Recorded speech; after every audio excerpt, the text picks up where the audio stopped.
um, quick piece of analysis or explanation. Hopefully, there's no interruptions. Apologies if there are, if you have noise in the background. Um, so, at the moment, with the various classes I teach, I'm looking at the poetry of Derek Mahon, who's prescribed for study for Leaving Cert 2023. And we're just looking through the poems. So, we've looked various classes through Antarctica, as it should be after the Titanic, and Ecclesiastes and Rattlin, in the process of doing those with some classes, haven't done them yet with others. In conversation with students, I think one of the things that you find very common and a big frustration is that a student can tell you the story of a poem. Hard-working students, they listen in class, they read the notes, they do the work, but they struggle to really understand how to use that knowledge to write effective essays. Now, I've done loads of little videos like this already, and I'm going to do loads more because I think this is where this kind of YouTube video stuff can come in handiest. So, if you want to know how to study, get a grip on your core material. So, know what the poem is about. And then, very importantly, go and get a question. Now, the question on the screen there in front of you, Mahon uses language and imagery, excuse me, to transform personal observation into universal reflections. It's just a really typical Leaving Cert question. It's got the style element, the language and imagery part, and it's got the theme element, the personal observation, universal reflection part. Most students would struggle with that question. I don't think it's a hard question. Most students would struggle with it. If you're looking at the language and imagery with Mahon, always think of him as a narrative poet. The poem I'm going to talk about here in this brief example is As It Should Be. And in that poem, he creates this kind of composite character, this character who's not based on one person, as is the case in other poems by this poet, but it is based on a number of different people who've committed crimes and committed killings. And the fact that Mahon has that character speak in this, what is in fact a sonnet 14-line poem, has this character speak directly to the reader in the first person, it gives the poem a kind of a sense of being like a soliloquy. So that kind of immediacy and authenticity of the speaker's voice is very striking. That's an important aspect of his language. In terms of his image, and obviously the character is a very important aspect of his language as well, and the evocation of setting at the start of the poem, hunted him through bog, moorland, rock to the starlit west and gunned him down in a blind yard between 10 sleeping lurries and an electricity generator. All those little details, as we've discussed before, those little apparently incidental details, they combine to create a very convincing cinematic image of the setting. I think the most important symbol, and I always look for a symbol in any of these poems, in As It Should Be, obviously the character himself is a very important symbol, but the most important symbol is certainly that metaphor when he says, "Let us hear no idle talk of the moon in the Yellow River." And as I told you, that's a reference to philosophical discussion, ethical questioning, questions of morality. In other words, is it right or wrong to take another human life?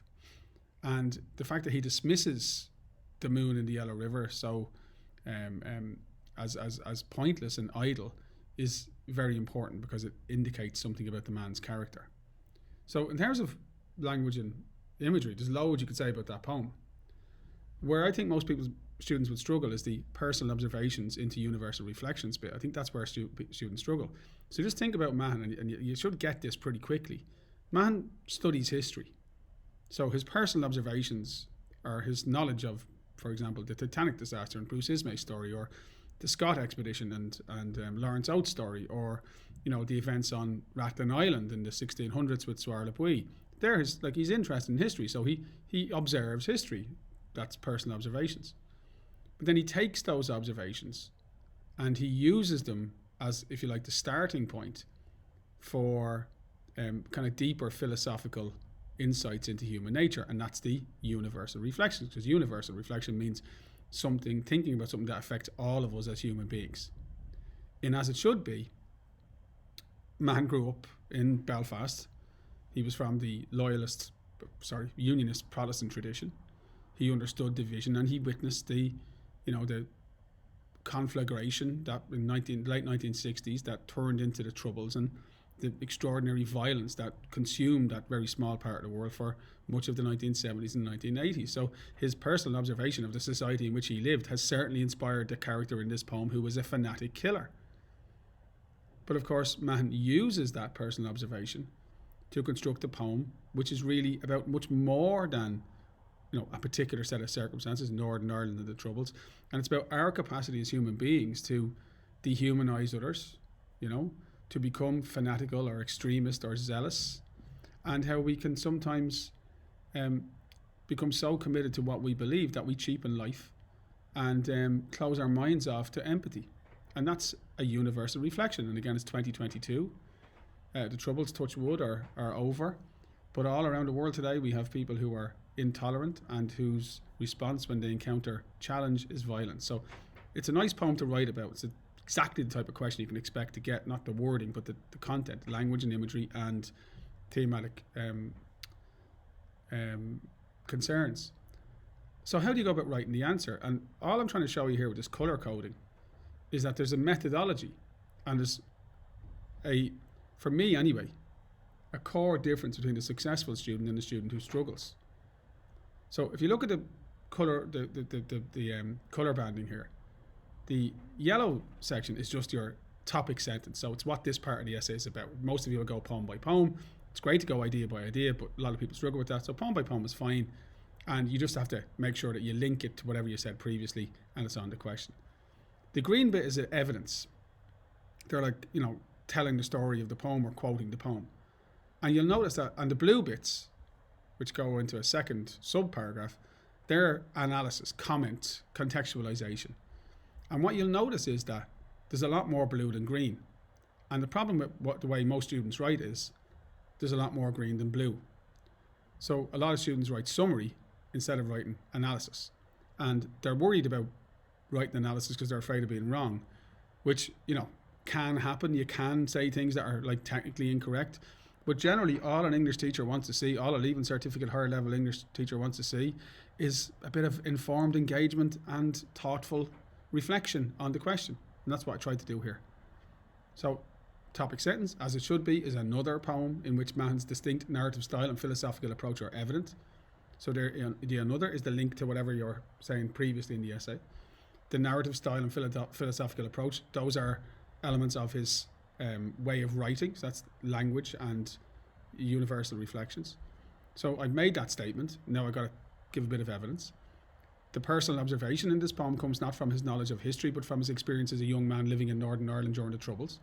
His control over language is clear as he builds a composite character of a fanatic, a zealot, a killer, who believes he knows how things should be, a man who says he kills in order to create a world with, method in it. Note the use of quotation, but it's very, very, there's very little quotation there, but it's still real detailed knowledge of the poem. And now I'm going to explain why this is relevant. The fact that Mahon chooses to allow this character to speak in the first person, the poem is in effect a soliloquy, little details like that will lift the quality of an answer, creates a powerful impact on the reader. And again, why is that relevant? Because it says universal reflection, and universal means, would impact on everybody. Of particular note is the poet's use of symbolism, which he once again employs to great effect, again linking true to previous analysis of previous poems. The speaker insists he does not want to hear any idle talk of the moon in the Yellow River, little quote, evidence showing knowledge. The imagery here, the question asked about imagery, is startling, and the choice of metaphor typically thought-provoking. Essentially, the speaker does not want to discuss the ethics of his hunt and the killing described in the first stanza. So that's showing really good knowledge. And then the real critical analysis. And I just said, look, this paragraph's getting a bit long, split it off into a sub-paragraph. Doesn't matter, it's fine to do that. And what is the universal reflection evident in the poem? There you go, question, facing, purposeful. These two words were in the question, therefore, you're zoning in on them. Well, I think Mahon is once again returning to his favourite theme, the complexity and variety of human nature, and I think that's what connects all his poems. His poem was inspired by his particular experience in Northern Ireland, so particular experience, personal experience. But the speaker could be a fanatic from any time and any place. Mahon's observation, and there's that word again, back to the question, is that there will always be cruel people who regard themselves as superior and who treat life as cheap. In this poem, he offers interesting insights into this aspect of human nature, and this is the universal reflection. Now, I know that English teachers are by nature looking to offer you critique, and sometimes we can have teachers who maybe, I don't know, are little critical of you proffering an opinion. But I'm telling you now, if you write like that and you show engagement with the question, knowledge of the material, and a willingness to think for yourself, then you are going to be scoring well in your Leaving Cert. Whether or not the examiner agrees with your interpretation, there is no correct interpretation. There's an informed answer that's well written and question facing, and it conforms to the 4 elements of the marking scheme. It's purposeful, that's purposeful. Coherent, there's a clear structure there. Topic sentence, provide the evidence, and analyse, splitting the paragraph into 2 parts to make it more digestible and easier to read. Language is meant to be clear and controlled, that certainly is. And mechanics, no mechanical errors, there's none there. That's very strong quality response. So I said I'd do a little video on that because I didn't get to finish it in class last week, and I hope you found it useful. Again, if you did find it useful, brilliant, give it one of those, please. If you didn't, give it one of those, and again, I just need to know.